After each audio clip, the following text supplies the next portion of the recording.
Bismillahirrahmanirrahim. Assalamualaikum warahmatullahi wabarakatuh. Kembali lagi bersama saya dalam rangkaian materi sistem sirkulasi. Baik, pada kesempatan kali ini saya akan menjelaskan beberapa info atau materi yang berkaitan dengan perbedaan sistem sirkulasi manusia dan juga hewan. Nah, sebetulnya dalam pertemuan kemarin kan sudah dibahas sedikit mengenai sistem sirkulasi pada manusia. Namun pada bab kali ini atau materi kali ini akan lebih membahas perbedaan antara sistem sirkulasi manusia dan juga hewan. Sistem peredaran darah manusia sendiri itu adalah sistem yang bisa dikatakan sangat kompleks dan rumit. Hal ini karena sistem peredaran darah pada manusia terdiri dari gabungan beberapa jaringan penyusun tubuh manusia juga beberapa organ dalam tubuh manusia. Semua aspek tersebut kemudian membentuk satu sistem yang dapat membantu dalam proses pengaliran darah ke seluruh bagian tubuh. Sebetulnya ada beberapa perbedaan, namun garis besar perbedaan sistem transport manusia dan hewan itu adalah yang paling utama ada pada jenisnya, di mana manusia memiliki jenis peredaran darah tertutup karena darah yang dialirkan dari dan ke seluruh tubuh itu melalui pembuluh darah dan darah 2 kali melewati jantung, sehingga peredaran darah manusia dapat dikatakan sebagai peredaran darah ganda. Sementara pada hewan itu sirkulasinya dibedakan menjadi 2 jenis, yaitu sistem peredaran terbuka dan tertutup. Pada sistem sirkulasi darah terbuka, darah dan cairan lainnya tidak selamanya diedarkan melalui pembuluh darah. Pada sistem peredaran darah tertutup, darah mengalir ke seluruh jaringan tubuh melalui pembuluh. Oke, kita masuk kepada manusia. Yang pertama, peredaran darah ganda manusia itu terdiri dari 2 bagian. Yang pertama ada peredaran darah besar atau sistemik, yang kedua ada peredaran darah kecil atau pulmonalis. Nah, untuk yang pertama yaitu peredaran darah besar atau sistemik. Peredaran darah ini adalah peredaran darah yang mengalirkan darah yang kaya akan oksigen dari bilik atau ventrikel ke jantung sebelah kiri, lalu diedarkan ke seluruh jaringan tubuh. Nah, oksigen sendiri itu bertukar dengan karbon dioksida di jaringan tubuh. Lalu darah yang kaya akan karbon dioksida itu dibawa melalui vena menuju serambi kanan atau atrium di jantung. Nah, jadi intinya dari jantung ke seluruh tubuh itu kembali lagi ke jantung. Maka disebut peredaran darah besar atau sistemik. Yang kedua adalah peredaran darah kecil atau pulmonalis. Nah, sementara perbedaannya adalah darah yang mengalirkan dari jantung ke paru-paru lalu kembali lagi ke jantung. Nah, darah yang kaya karbon dioksida dari bilik kanan dialirkan ke paru-paru melalui arteri pulmonalis. Kemudian di alveolus paru-paru darah tersebut itu akan bertukar dengan darah yang kaya akan oksigen. Jadi pertukaran oksigen itu terjadi di paru-paru, lebih tepatnya yaitu di bagian alveolus. Nah, setelah pertukaran, darah akan dialirkan kembali ke serambi kiri jantung melalui vena pulmonalis. Peredaran darah kecil itu intinya dari jantung menuju paru-paru lalu kembali lagi ke jantung. Untuk organ yang terlibat dari peredaran darah ini adalah yang pertama ada jantung, lalu ada paru-paru, lalu ada pembuluh darah. Nah, sementara untuk hewan, sistem sirkulasinya itu memang tak hanya dapat kita temukan pada manusia saja ya sistem sirkulasi itu, namun ada juga pada beberapa jenis makhluk hidup yang lain, salah satunya itu hewan. Nah, makhluk hidup yang memiliki sistem peredaran darah yang cukup dengan manusia ya hewan. Hewan sendiri itu dibagi ke dalam 2 jenis, yaitu hewan vertebrata atau yang mempunyai tulang belakang dan juga hewan intervertebrata, yaitu hewan yang tidak mempunyai tulang belakang. Nah, untuk hewan invertebrata itu contohnya ada 2, yaitu hewan yang memiliki peredaran darah terbuka dan juga tertutup.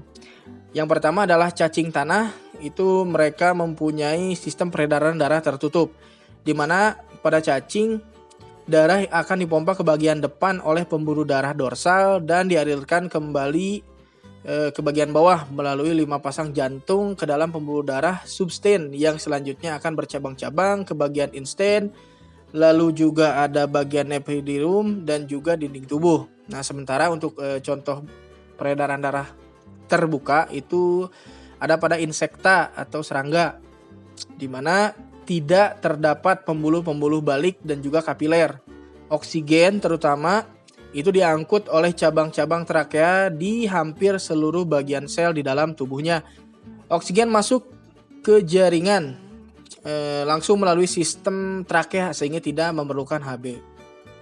Lalu pada jenis hewan yang kedua adalah hewan vertebrata, di mana hewan ini memiliki tulang belakang. Akan dibagi ke dalam beberapa contoh hewan. Yang pertama adalah ada kelas Pisces atau ikan, lalu kelas amfibi, katak. Lalu ada reptil, contohnya ada pada buaya, dan yang terakhir ada aves atau burung. Untuk yang pertama yaitu ikan, ini alat sirkulasinya terdiri dari jantung dan juga sinus venesus. Nah, jantung ikan sendiri itu terdiri dari ruangan yaitu antrium dan ventricle. Nah, di mana jantung sendiri itu terletak di bagian belakang insang ya, yaitu di dalam rongga perikardium. Nah, sementara bagian sinus venosus itu adalah struktur penghubung berupa rongga yang menerima darah dari vena dan terbuka di ruang depan jantung. Lalu di antara antrium ini dan juga vertical terdapat klep untuk menjaga aliran darah tetap searah. Nah, proses sirkulasi darah ini bermula dari darah yang kaya akan CO2, lalu mengalir ke seluruh tubuh dan kembali ke jantung melalui vena dan berkumpul di sinus venosus. Lalu kemudian masuk ke antrium, dilanjutkan ke ventricle dan dipompa menuju insang melewati konus arteriosus. Nah, di insang oksigen ini diikat, lalu CO2 dilepaskan. Kemudian masuk ke aorta dorsalis dan diedarkan ke seluruh tubuh, lalu kembali ke jantung melalui vena. Nah, sebetulnya sistem darah ikan ini disebut sirkulasi darah tunggal karena darah hanya beredar sekali menuju jantung, yaitu alurnya jantung ke insang ke seluruh tubuh lalu kembali ke jantung. Yang kedua ada amfibi atau contohnya katak ya, di mana sistem peredaran darah katak ini termasuk sistem peredaran darah tertutup dan juga ganda ya, hampir mirip seperti manusia. Di mana jantung katak sendiri itu terdiri atas 3 ruang, yaitu serambi kiri yang pertama, lalu ada kanan, serta 1 bilik. Nah, darah dari seluruh tubuh yang telah banyak mengambil CO2 dari jaringan mengalir ke sinus venesus dan kembali masuk ke serambi kanan. Nah, dari serambi kanan, darah tersebut mengalir ke bilik kiri. Kemudian darah dipompa keluar melalui arteri pulmonalis. Nah, selanjutnya darah mengalir melalui arteri pulmonalis ke paru-paru. Nah, di paru-paru ini terjadi pertukaran antara CO2 dan juga O2. Lalu kemudian darah menuju vena pulmonalis, kemudian ke serambi kiri. Nah, lintasan peredaran darah disebut peredaran darah kecil. Kemudian darah masuk ke bilik dan mengalir menuju bilik ke konus arteriosus, kemudian aorta ventralis, lalu ke seluruh tubuh. Nah, dengan demikian bisa dikatakan juga peredaran darah katak itu merupakan peredaran darah ganda karena yang pertama darah dari jantung menuju ke paru-paru, kemudian kembali lagi ke jantung. Dan kedua, darah dari tubuh menuju dan diedarkan ke seluruh tubuh lagi. Yang ketiga ada kelas reptil, yang contohnya ini pada buaya ya, di mana jantung buaya itu terdiri dari 4 ruang, yaitu yang pertama serambi kiri dan kanan, lalu ada bilik kiri dan juga bilik kanan. Nah, di antara serambi kiri dan kanan itu dipisahkan oleh sekat atau septum. Nah, darah dari seluruh tubuh yang telah banyak mengambil CO2 dari jaringan mengalir ke sinus venesus atau pangkal serambi, lalu kemudian masuk ke bilik kanan. Nah, sebetulnya ada 2 lintasan aliran darah dari bilik kanan. Yang pertama, bilik kanan ke arteri pulmonalis, lalu ke paru-paru, lalu ke vena pulmonalis, dan kembali ke serambi kiri. Lalu yang kedua, bilik kanan, lalu ke aorta kiri, lalu bergabung dengan aorta kanan. Nah, di antara aorta kiri dan juga aorta kanan ini itu saling berhubungan melalui lubang yang disebut foramen Panizae. Nah, fungsinya ini adalah untuk menyeimbangkan tekanan darah dalam jantung pada saat hewan tersebut menyelam di dalam air. Lalu yang terakhir adalah kelas Aves. Nah, di mana jantung burung ini, Aves itu bisa dikatakan juga sebagai burung ya, di mana jantung burung ini terdiri dari 4 ruang, yaitu 2 serambi dan 2 bilik. Nah, sistem peredaran darahnya itu adalah ganda dan tertutup, mirip-mirip seperti tadi ya, antara amfibi dan juga manusia. Sistem peredaran darah ganda, balik lagi artinya adalah 1 kali darah itu beredar itu melalui jantung sebanyak 2 kali. Jadi sebetulnya perbedaan yang paling signifikan ya antara peredaran darah manusia dan hewan itu terletak pada jenisnya. Yang pertama, ciri-cirinya manusia itu memiliki peredaran darah ganda lalu juga tertutup. Sementara hewan, walaupun tidak semua hewan sama, namun ada beberapa hewan, jenis hewan yang memiliki peredaran darah tunggal dan juga terbuka. Walaupun memang ada beberapa hewan yang mirip ya dengan manusia di mana memiliki jenis peredaran darah ganda dan juga tertutup.